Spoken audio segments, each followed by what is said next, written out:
Welcome to the fifth episode of 1974, From Democracy to Extremism. In our previous episode, we started to examine the details of the secret proceedings of the National Assembly of Pakistan in 1974. We'll carry on unravelling the obscurities of the unique sessions behind the closed doors. But more we discover, more shocked we get about these proceedings. I don't think that even now there is a consensus on what is who is a Muslim, because it so happened that when they were appearing before the commission, Justice Kiani was also a member of that commission along with Justice Munir, and these Maulvis asked that they should be given time. They should be given time to arrive at a consensus. So Kiani quipped, because he was very well known for that, for repartee, and he said that you have been given 1400 years. now it is more than 1400 years. How much time do you need more? They asked for a week's time, and once they returned after a week, they said we could not arrive at a definition. जो कोई ला इलाहा इल्लल्लाह मोहम्मद रसूलुल्लाह कहे और जो उसके बुनियादी अक़ायद हैं उनको तस्लीम करे और खल्क़ खुदा के लिए काम करे, तो मैं समझता हूँ कि वो दायरा इस्लाम में शामिल है और किसी शख्स को उसे दायरा इस्लाम से ख़ारिज करने का इख्तियार नहीं है। मेरे तो ज़ाती ये है, लेकिन मैं समझता हूँ कि मुनीर कमीशन ने जब ये बात कही थी, और बड़े बड़े जय्यद आलिम मुनीर कमीशन में पेश हुए थे, और उन्होंने कहा था कि भाई ये बात बताइए, इस्लाम की तारीफ़ कीजिए, या कौन मुसलमान है इसकी तारीफ़ और तौज़ीह कीजिए, तो उसमें से किसी एक की तारीफ़ और तौज़ीह एक दूसरे से नहीं मिलती थी, बल्कि जाबजा ऐसा लगता था कि एक की तारीफ़ दूसरे की नफ़ी कर रही है और दूसरे की तारीफ़ तीसरे की नफ़ी कर रही है। लिहाजा कोई भी इंटरप्रिटेशन के अंदर उनके दरमियान कोई इत्तेफाक और यकजहती नहीं थी। You see, there is no consensus even now, you know. There was no consensus in 53 and no consensus in 74. But this was somebody's bright idea, you know. After they have declared Ahmadis non-Muslim, then I will say which Muslims?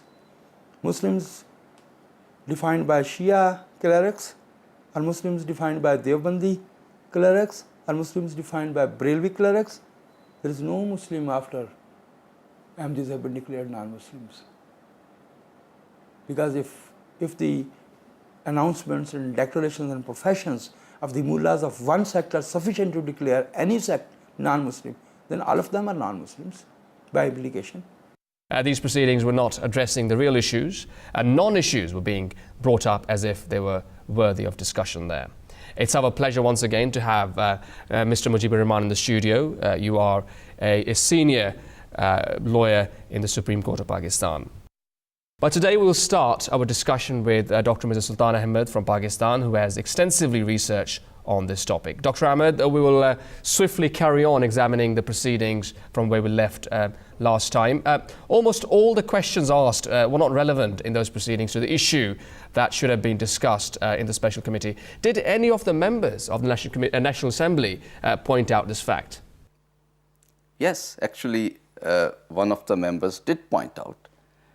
Well, it was at the end of the proceeding of 7th of August 1974, on the end of third day of the cross-examination. One of the members, Mr. Muhammad Sardar Khan, he rose and asked a very pertinent, very relevant question from the chairman, that is Speaker of the National Assembly, Sahibzada Farooq Ali Khan. He said, I quote the exact verse that is on the page 504 of the proceedings that has been published by the National Assembly of Pakistan. He said, I quote, I want to bring it to the notice of this honorable house that the main question, I should say, before the special committee or the assembly is as to what is the status of a person who does not believe in the finality of the prophethood. That question or that point is still untouched. Now, that was a very relevant point. And it means that 5th of August has passed, 6th of August has passed, 7th of August has passed, and still relevant questions haven't even started. Now, chairman of the special committee had to answer something. He quickly said, it will come, it will be taken up. I'm quoting the exact words. It will come up at the proper place. He himself admits that 3 days of proceedings have passed and relevant questions haven't started. It is being avoided. And Maulana Zafar Ahmad Ansari, you may not be knowing at what time the question is put. So now the ball was in the court of Maulvi Zafar Ahmad Ansari. He was one of the opponents of the Jamaat who was assisting Yahya Bakhtiar, Attorney General, in these proceedings, preparing the question actually. Now, Mr. Zafar Ansari should have answered that either he should have claimed that no, all the questions are relevant, but he didn't do so. Or he should have said that we'll start the relevant question tomorrow or day after tomorrow, whatever was the plan. But he quickly changed the topic. And it is quoted in these proceedings that he said that these written statements that are being submitted by Jamaat-e-Ahmadiyya, they should be discouraged. So he changed the topic quickly and avoided the subject that relevant questions are not being asked in the special committee of the National Assembly of Pakistan. Then after Zafar Ansari, Attorney General spoke, and instead of talking about the point that was raised by one of the members, and a very relevant point, a very important point, he just said that I'm trying to create contradiction in the statements of the witness. But why should he do so? It was not his job. His job should have been to confine the proceedings to the relevant questions and to find out the truth about the subject matter. So this is the proof in these proceedings that 3 days had passed and members thought that relevant questions are not being asked. The chairman himself admitted that still the relevant question haven't come, and the team who was preparing the question, they gave a clear indication that they are not ready for it. So that is one thing, very important point that should be kept in mind while we read these proceedings. Yeah, it's truly astonishing, Dr. Ahmed. Another question. During the cross-examination sessions, Attorney General spent a lot of time stressing that the Ahmadis kept themselves aloof from the society and other Muslims. Briefly, what were the arguments that were being put forward by the Attorney General? As I have described, that on 5th August, Attorney General of Pakistan, in so many words, said that the Parliament has got right to put restrictions on the basic human rights. And one wakes up to reality that this thing was not just confined to Ahmadis. The sheer idea that basic human rights can be violated by the Parliament is dreadful. But now, after losing those arguments, he didn't have any ground to stand while putting forward those arguments for obvious reasons. No, he took another strategy. He claimed that it is Ahmadis who have always kept themselves separate from other Muslim or other Muslim sects. And he repeated this allegation many times during these proceedings on so many days. Like he said that Ahmadis do not offer prayer or namaz under the imamat of non-Ahmadi persons, or they do not offer janazah prayer of non-Ahmadi Muslims, or these were the religious parts, and although Ahmadis do not marry non-Ahmadi Muslims usually, these were the religious parts. Then he also made these allegations on political grounds that Ahmadis have always kept themselves separate from the aspiration of other Muslims, especially in India. He was talking in the perspective of Indian history in the colonial days especially. So one thing, the first point we should remember is that was totally irrelevant. That was not the subject matter that the National Assembly was supposed to discuss. Secondly, all these allegations were made on false grounds. There were many other sects beside Ahmadi Muslims who do not offer prayer behind other people of other sects. And they do not offer the janazah prayer of people belonging to other sects of Islam. And their ulama, their fatwa, their religious decrees discourage their members to marry the people of the other sects of the Islam. So he didn't have any ground to stand, but that was his strategy that he was proceeding with. Dr. Ahmed, you just mentioned about Ahmadis not offering prayers behind the non-Ahmadis. Even the congregational prayers was an issue, then talked about the funeral prayers and the intermarriages is an issue. Please tell us, what was the response given by the head of the Ahmadi Muslim community, Hazrat Mirza Nasir Ahmed, to those questions? Yes, this particular aspect or such type of question started on the second day of the cross-examination, that is 6th August 1974.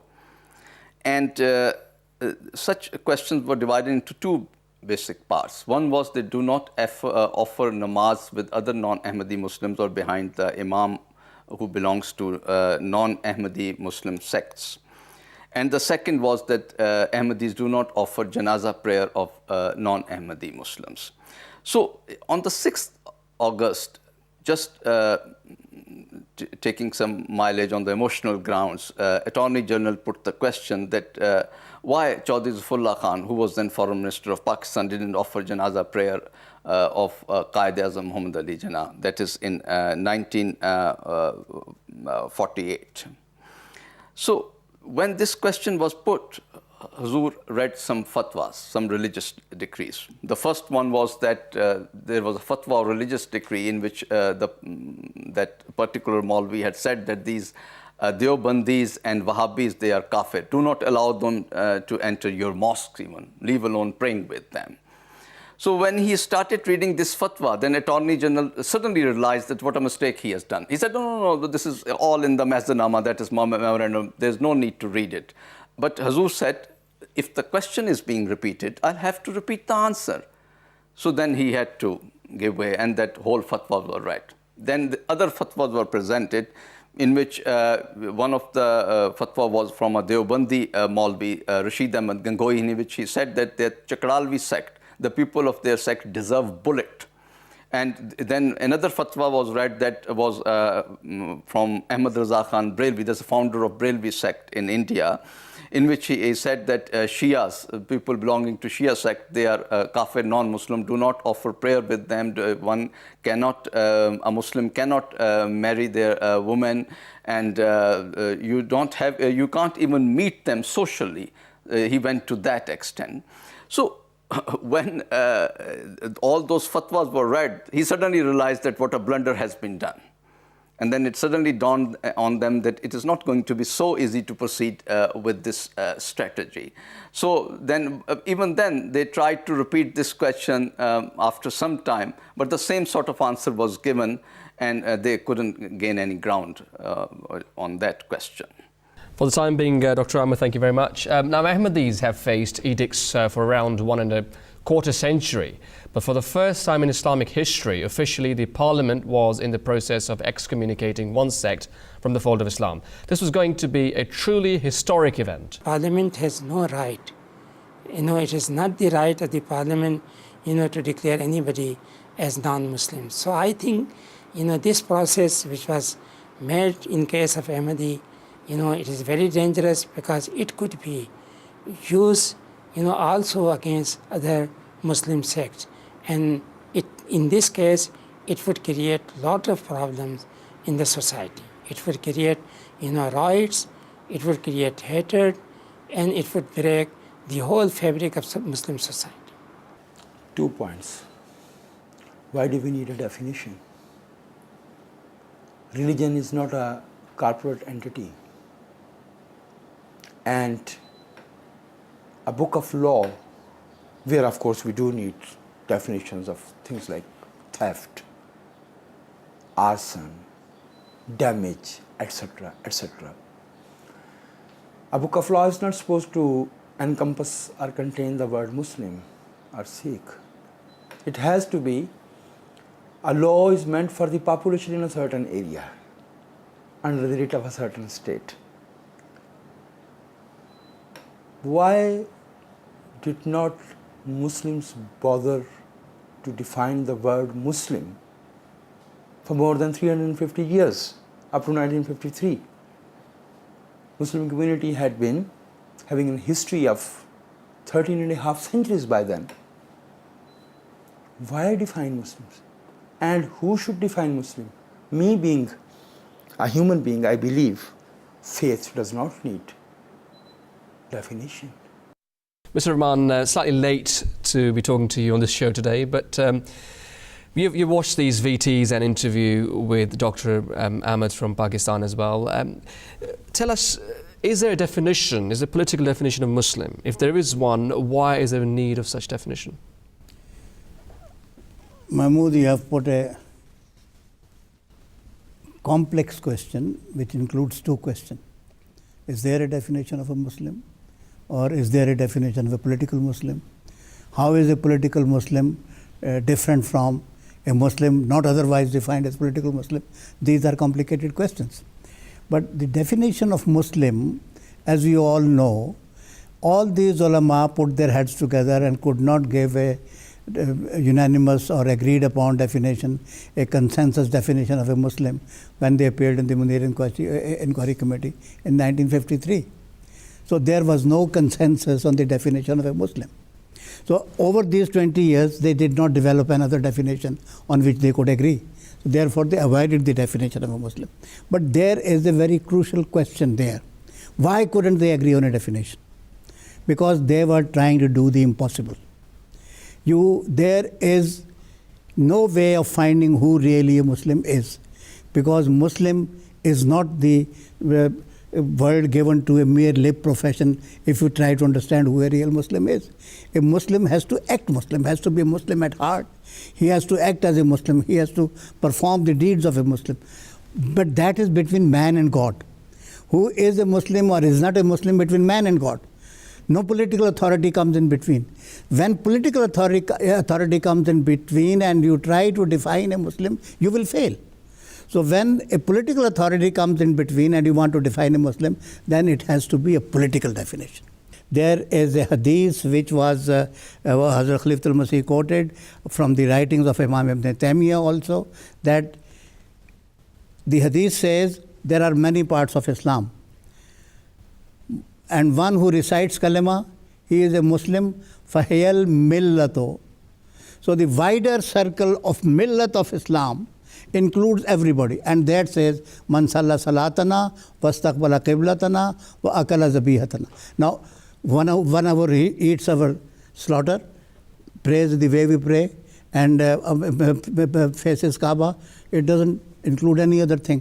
He is a Muslim. Because these are the outward social, cultural demonstration of one being a Muslim. And this definition was provided by the Holy Prophet when he wrote a letter to the ruler of Yemen, who said, "O Prophet, in my kingdom there are Muslims, there are Christians, and there are Jews, and there are Magians. How do I deal with them?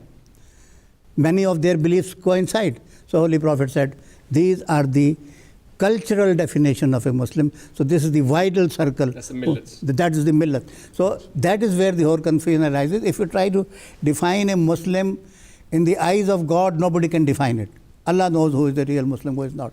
But when you are deciding the political rights, when you are deciding the rights of the citizens, as Holy Prophets are doing in the city of Medina, that is the definition which is known as the political definition of a Muslim, and only that can help when you are dealing with politics. Like you put very eloquently actually about this. Another question, I mean, going back 20 years from 74 and 1954 when Justice Munir Inquiry Report findings came out, was not mentioned that Islam, Muslim doesn't have a definition, or one consensus could not be found between different ulama. So how in these 20 years there was a new definition that emerged? There was none.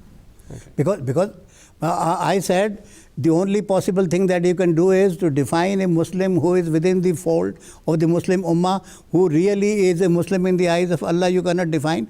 They have not been defined it then, they are not defined. Define it now, and this time they did not say we cannot define. This is the definition. They said we will not define Muslim, we will define a non-Muslim. Excellent.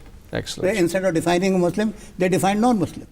Maulana Abdul Hakim said we don't need a definition of a Muslim. Reading through the pages of these proceedings, more than 3,000 pages, and especially 1,500 pages of Hazrat Ibn Saleh as the third Khalifa, it's very obvious and very clear that he's constantly quoting the Hadith and Quran and everything.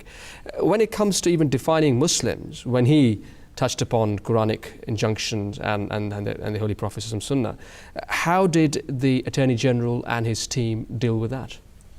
You see, Attorney General and his team and the whole world behind them could not meet the situation. So Attorney General adopted what I will call as diversionary tactics. He tried to divert the attention. So he said, you Ahmadis call all non-Ahmadi Muslims as kafirs.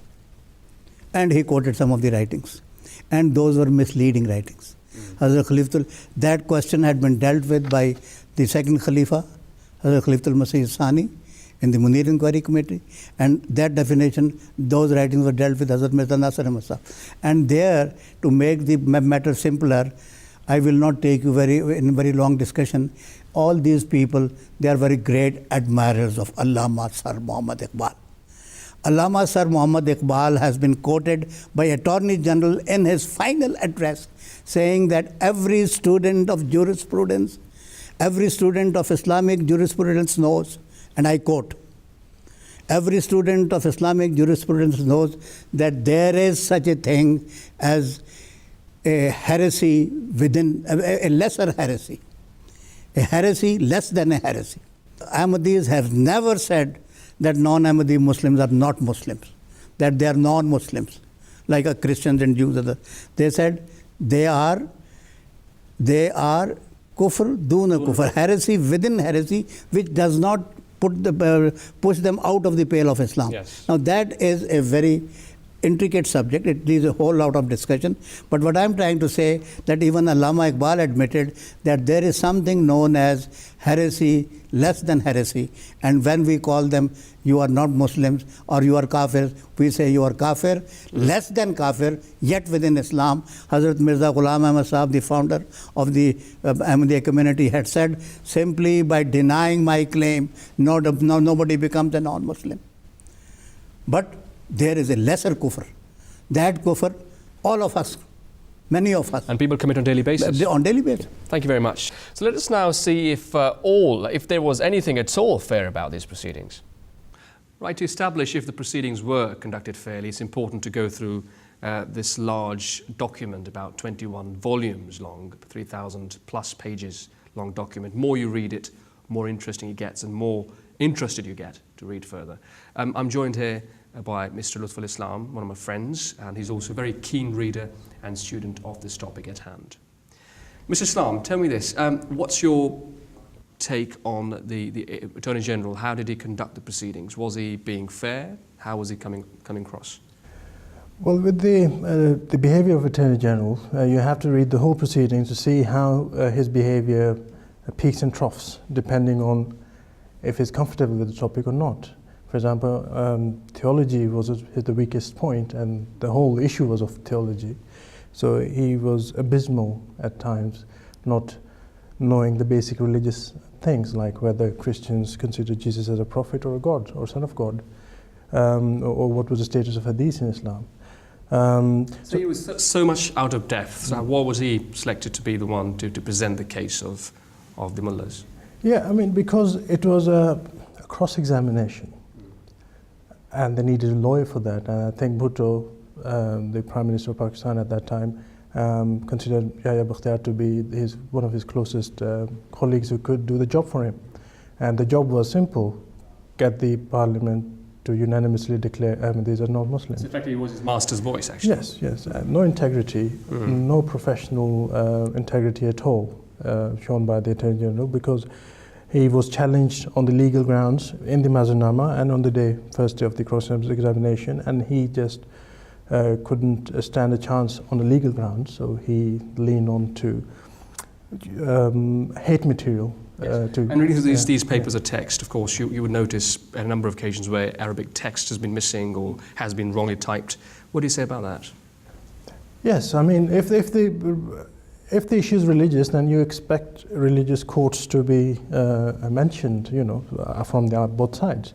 For example, there's a whole section on it about the alleged Ahmadiyya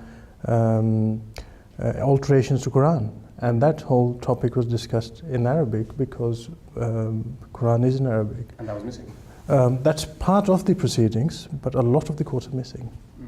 And that's not just, there are numerous other occasions where Hazur has read a whole Arabic quote from a book, and the reporters haven't quoted that. Arabic text, Arabic ibarats. We understand that the proceedings were audio recorded as well, so there were tapes available. We also know that Zafar Ahmad Ansari was one of the people responsible. He was also member of the questioning committee. We know him to be a anti-Ahmadiyya person belonging to Jamaat-e-Islami school of thought. He was made responsible for compiling the documents and proceedings and getting them organized afterwards. So we know that he had a big hand in what we have in front of us. And also, throughout the proceedings, we noticed that there were people actually who were saying things really did make a lot of sense, amongst a lot of other stuff which was said without much sense.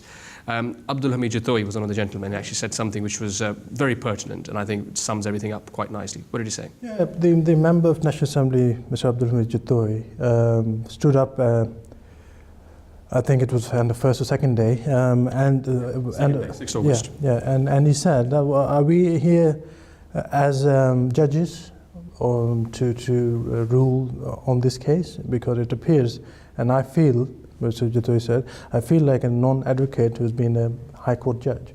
So he was one of many members who would have felt completely out of their depth. Again, we see there's a lot of paranoia in that parliament, especially from the anti-Ahmadiyya people. For example, Noorani, one of those people, actually, he said something quite interesting. He didn't even like Ahmadis smiling or even whispering. Yeah. I think the opponents of Jamaat and a lot of the clergy who are members of the National Assembly and a lot of other people who were in the favour were rubbing their hands with the opportunity. Oh, we have now cornered them. They'll come in and we will treat them as criminals. Because it is a cross-examination, so they are expecting the Ahmadi delegation to be scared or under pressure. And that defies all objective of the proceedings. But the behavior of first of all that, and secondly, we'll have to see that the behavior of the Ahmadiyya delegation was so exemplary. Only a true Muslim with complete conviction in their faith and the truth of their message can sit in front of a crowd of their enemies and still be relaxed and smile. Also, I mean, we noticed that Attorney General has been sort of talking to his allies, which were actually the anti-Ahmadiyya mullahs in the Parliament. And it's very obvious that he did make it very clear that I'm trying to ask questions verbally, and answers should be verbal from the head of the Ahmadi community, because written statement is more consistent normally than the verbal statement. There are chances. Was he successful in achieving what he was trying to achieve? I think they probably had a bad experience with Mazanama, which was the first written evidence submitted. Absolutely. And Mazanama was such a beautifully organized and well-presented argument that I think they were first afraid that if the certain members of the National Assembly got hold of any other evidence, it may even make their case even more difficult. So they discouraged that. And secondly, the Attorney General, being a seasoned lawyer himself, knew that his best option was to get verbal statements, repeat the allegation. He kept on repeating so many allegations. But anything, it made him look slightly out of depth. Out of depth as well as very cunning, because Hazrat Khalifa al-Masih was very forthright, straightforward. Whenever he answered in the best manner possible that we as Ahmadis expect from our scholars and the Khalifa al-Masih. But Yahya Bakhtiar, because he wasn't happy with the answer he was receiving, because they were basically the right answers, any reasonable person on listening to those answers would just move forward. If they're not satisfied with that, they'll just keep quiet. But Yahya Bakhtiar wanted to create that animosity against the Jamaat, so he kept on repeating the same out-of-context allegations, sometimes fabricated references, etc., to make sure that the people sitting there left with this lasting impression, or the words echoing in their heads that, you know, they said this sort of stuff about Jesus, this or that sort of about We talked about Mr. Ansari, Zafar Ansari and company who were actually helping the Attorney General, or rather not helping, to be honest, because they were destroying the case themselves in reality. A lot of references were wrong, for instance, like Al-Fazl reference that's coming to my mind at the moment. And then he was adamant, Attorney General was adamant that Huzur answers questions based on those wrong references. Yes. I think at points, we're talking about when the members talked amongst each other, certain members said, why doesn't Attorney General get a yes or no answer? You know, we don't want to know what the explanation is for the certain references. Just tell them, does this reference exist? Yes. And if it does, that's, you know, that proves our case. And the Attorney General, knowing how the argument should work, knew that that wasn't possible. So he said, we have to give them the opportunity to explain themselves. But because the references were so hastily collected and they were so out of context, and sometimes they were fabricated. I mean, you mentioned Al-Fazl. I know a couple of other references when the whole statement was just transplanted into a book, a passage which already existed, just to make it sound like blasphemous. Malaikatullah for Hazrat Now, there are plenty of dimensions to this and these proceedings. And talking about the paranoia of some of the members, Chaudhry Jahangir Ali, for example, refers to the need to satisfy that the bags and briefcases of the delegation do not contain any recording equipment. Tell us a bit about that. Again, conspiracy theories, favourite of especially that House of Parliament, where we've seen so many other conspiracy theories. This was one of them. They're recording the proceedings, and they have got some recording equipment and the briefcases that they bring along with them. Some other member, I don't remember their name, said that I'm sure these questions are being leaked out because, you know, the moment the Attorney General asks a question, they have the answer ready. So I'm trying to understand here. So if the briefcase had, let's say, for argument's sake, recording equipment in that, and information was being leaked out or whatever, so what is there for them to worry about? Because if they were doing the proceedings in a way which eventually made a decision of making Ahmadis non-Muslims for the purpose of law and constitution, that means they were winning. So why were they then worried about the leaking of it or even recording of it? I think the whole point of it being in camera proceedings was to make sure that the world at large doesn't know about what has gone on behind those closed doors. Because the nature of the proceeding, and you'll read that it is so embarrassing for any government, any educated person, that they wouldn't want any foreign government to read that and see how ridiculous things were in 1974 in Pakistan, that dozens of Ahmadis were being murdered, and the parliament was busy just for good part of 2 months. Huzur even mentions that. Yeah. I mean, Huzur even mentions that not even condemned the killings of Ahmadis. Yes, so there was not a single word of condemnation either in camera or in the open House of Parliament against the atrocities being committed outside. And so it becomes an embarrassment, and the questions being asked by the Attorney General was so ridiculous at times that, yes, now you understand why they were in camera and why no one actually wants to read them anymore. I mean, we've tried to contact any non-MD scholars who may have read it. No, hardly anyone who read it. No. Looking at, of course, you just mentioned about them really sort of supplying references being wrong and so on and so forth. What I personally am trying to understand here is that Attorney General, in Huzur's presence, is adamant on mistakes and, of course, then multiplies mistakes. But in Huzur's absence, he does complain to his friends that he was being given short references. Oh, yes, exactly. We know that they were not happy about references being presented in haste and incomplete references, or the books not being made available, or the source document not being made available along with the references. Because when he presented a quote to Huzur said, where it is, let us check, we'll have to come back to you. I think the easiest way was if they had those books available there and then, so that they could present those books to the delegation. And that was possible for a good number of days. I think they tried to organize themselves at the end, but by that time, a lot of the incorrect or wrong references had already been put forward.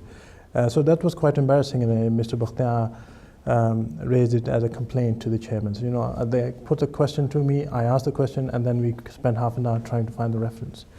And just to add to that, the most interesting observation that I have seen from Yahya Bakhtiar is that at one point he says, during these interviews, that I sometimes am given quotes that are so short that I get the wrong impression.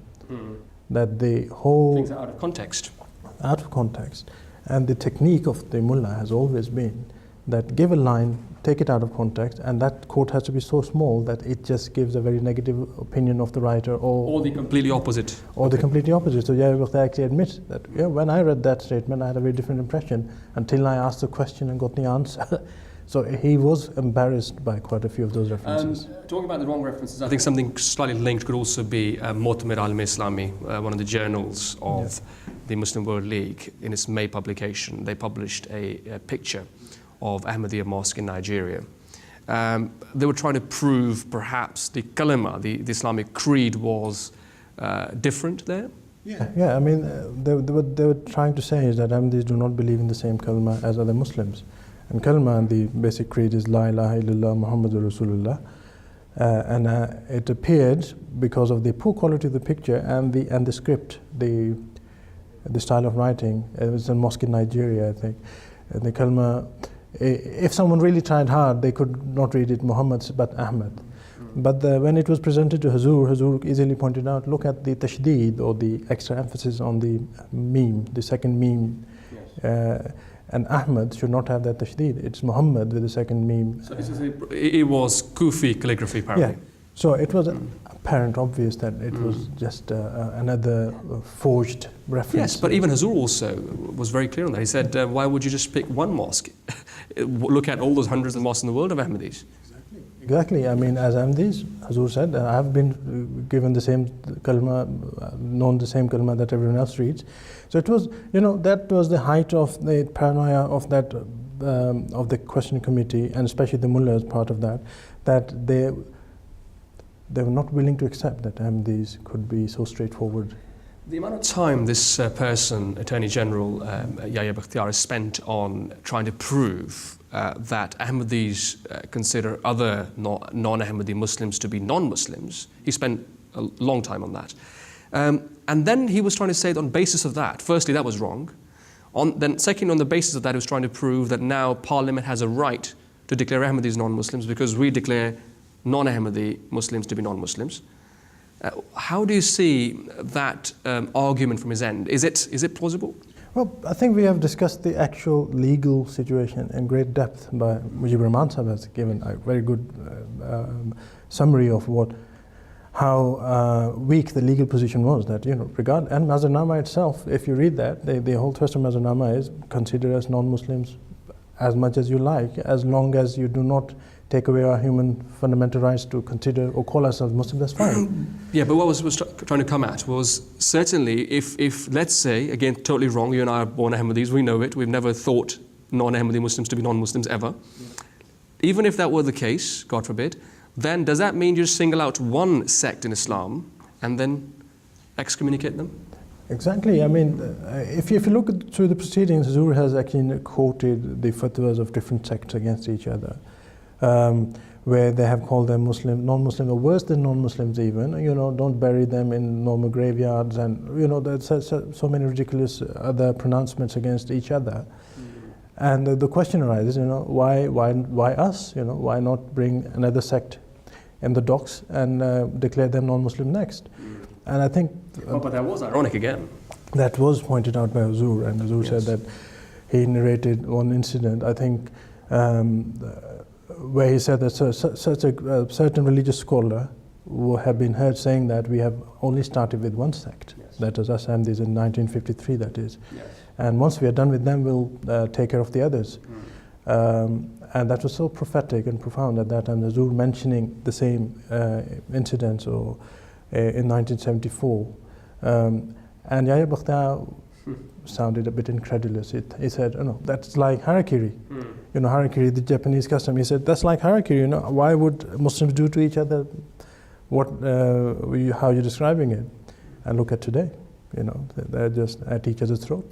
There's a stage in those proceedings where we can see an obvious rush from the opposite side. When was that and why was that? I think the rush started because Prime Minister Bhutto had already promised a deadline of 7th of September to settle this 90-year-old problem. So they had to deliver on time because I think there was an understanding between the Prime Minister and the religious parties that yes, it's going to happen, but we have to pretend that we have followed a process, so that in-camera proceeding has to. But because the proceeding had raised so many questions, and they had to give voice to all the opponents of Jamaat, and they started reading their own statements, which went for days as well.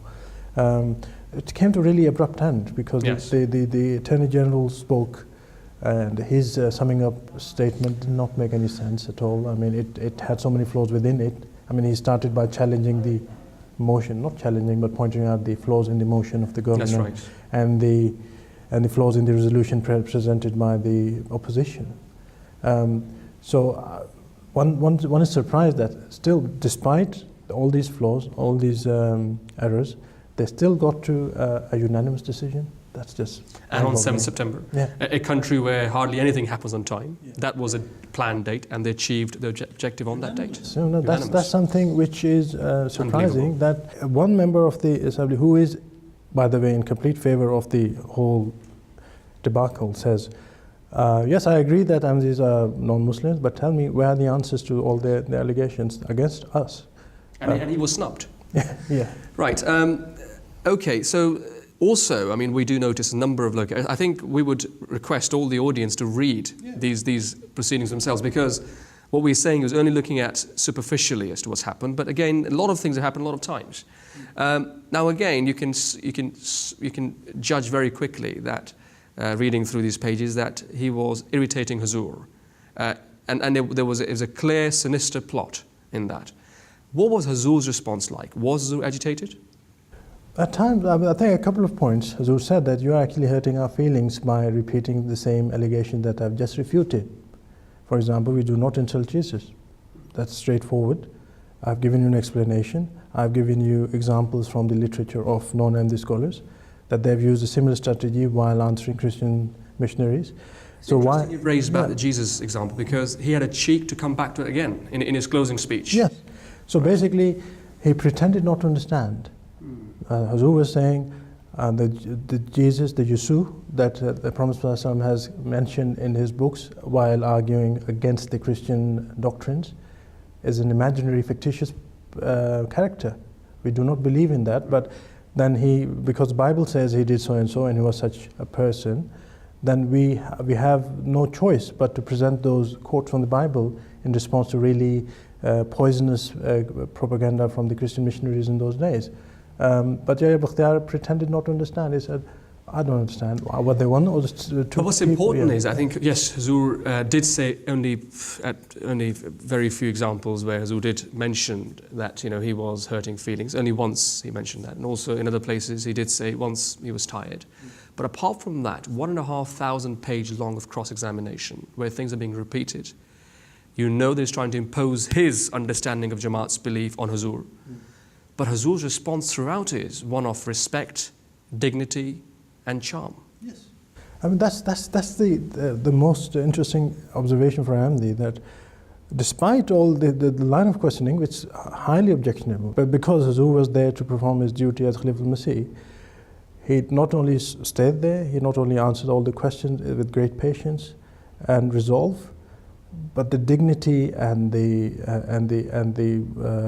extraordinary personality that it brought to that was evident, because we later found out that Mufti Mahmood had sleepless nights because in one of his speeches in a Khatm al-Nubuwwat conference he said people were actually angry at us by saying, can you call this person a non-Muslim? He also tried to prove that we believe the Prophet Messiah alayhi salam is the last of the prophets, and that's our belief per se. He did not really understand. He understood perhaps, but he pretended not to understand that what the Holy Prophet Khatamiyat actually meant. And then, of course, he goes on to ask questions that is another prophet going to come? So, see, when I got to that point when this question was raised, I was hoping that they will linger on the question of Khatam al-Nabiyyin or Khatm al-Nubuwwat. yes. But Yahya Bakhtiar was... But that was the plan beforehand, it should have been. Yeah. Because the question, the government's motion was whether to declare, to determine the status of a person who does not believe in the finality of prophethood. So I thought, finality of prophethood has to be defined before you can move forward, but that did not. And Yahya Bakhtiyar was very cunningly, he said, okay, we understand that there are two positions or two interpretations of Khatm al-Nubuwwah, the finality of prophethood. He admitted, he understood, he acknowledged. According to him, I think he was trying to quickly skip over so not to linger on this topic, which was going to be the deciding topic for the whole issue. And he said, well, tell us whether you believe that the fanatic prophethood means that no law-bearing prophets can come after the Holy Prophet. Are there any more prophets to come after Mirza Sahib? And so basically he just skipped over the actual finality of prophet discussion into possibility of more prophets, what Ahmadis believe. And when he was given the answer, again, he pretended not to understand. And the answer was beautiful. I mean, that was based on the facts. And Hazur very rightly said, of course, there can't be any better answer than that. Hazur said that all the big events in Islam have been foretold by the Holy Prophet sallallahu alaihi wasallam. Yes. So because we haven't been told about another prophet to come, so we can't confirm it. There's an imkan, there's a possibility, we can't confirm it. Yes, and that this issue was discussed in detail in Mazharnama. So I think what we should be assuming is that the Attorney General agreed to what was said in Mazharnama. That's why I didn't actually question any of the references given there in support of Jamaat's opinion. But at the end, we now know that they all took it for granted that they can't be that the definition of the finality of prophethood, as understood by the Maulvis, was taken as the fixed definition, and there was no room for discussion there. How do you see those anti-Ahmadiyya speeches, especially on the 5th of September, for example? I mean, we know that the blame was being put on Ahmadis or Jamaat, as if we have, and that's Attorney General saying, in fact, that we have falsified the Quranic verses. Isn't that a massive, one should say, an act of dishonesty from him? In Hazur's absence, he says that. How he found that cheek of saying that we falsified Quranic verses? You see, they tried to, they actually deputed Maulana Zafar Ahmad Ansari, the Jamaat Islami leader, on this mission, that we'll give you some time to question the Ahmadiyya delegation on the same topic that Ahmadis have changed the Quran. And at some point there's a discussion in there, so no, make sure we don't mention it. It's not the actual change in the words of Quran, but it is the change in the translation of Quran. Now that becomes ridiculous in the first place. You look at any two translations of Quran, they'll be different. Yes. So they could, and then Maulana Zafar Ansari tried to argue his points with Hazur, and that's very interesting because Hazur at that time had requested that when it's Zafar Ahmad Ansari's turn, then Maulana Abu Lata Jalandhari Sahib should answer his question. That was accepted. But on the day, without any prior notice, they refused Maulana Abu Lata to step forward and answer or discuss the matter with Zafar Ahmad Ansari. And with the intentions very obvious, what they wanted to achieve. The intention will catch him by surprise. But you read and you will be amazed. Mesmerized. That by the responses given by Hazur, they couldn't prove a thing. And again, Yahya Bakhtiyar's claim that we had altered Quran, that could not be proven in the house. We would have liked to sort of appreciate for anything good he did, Attorney General, but I think overall one feels very disappointed. I mean, he cherry-picked excerpts from the Jamaat-e-Ahmadiyya in Hazur's absence again. I mean, he had no right to say things in Hazur's absence like that. The whole Attorney General was aware at some level the ridiculousness of the whole idea that, for example, he picked up the government's motion and took it apart, saying, how can you discuss someone's status in Islam if you already consider them outside Islam? That was wording. And he remembers that on the 7th of September or 5th of September, after all the questioning was done. I mean, how unfair is that? The whole thing should have been repeated with the correct motion in mind. But they knew that the motion or resolution did not matter. What mattered was the outcome. True. Again, I think towards the end, I think it was 6th of September, where he was summoned by Bhutto, Yahya Bakhtiyar, and he said he had to go for an urgent matter. He was summoned, and So he was away, I think, for 70 odd pages. The speech was being made in his absence. So just one wonders, what was that urgent thing? We're not going to say anything, but what was that urgent thing? He was summoned on the 6th of September by the Prime Minister. I believe that Mr. Bhutto has been busy summoning a lot of people in his office because the whole thing was directed by him while he was away in his office. And we know from other accounts that, and people can read them, you know, that his colleagues who have written about those days and his end of his career, that he was busy in plotting and planning that, and he was calling members in the House, and our own Khalifa Masih IV had said that those members came to us and accepted that we've been told to vote this way, but we are convinced by your arguments. Well, that is all we have time for today. On this week's show, we've covered a few things, but of course this issue cannot be covered in a few shows. On the next show, inshallah, we'll resume by starting with the extremist interpretation of jihad held by the then Parliament. And we'll conclude exploring the content of the extraordinary in-camera proceedings of the National Assembly of Pakistan in 1974. So please do join us again when we present the next episode of 1974. From democracy to extremism. Assalamu alaikum. ये दुआ ही कथा मोजला के असा साहिरों के मुकाबिल बना आइदा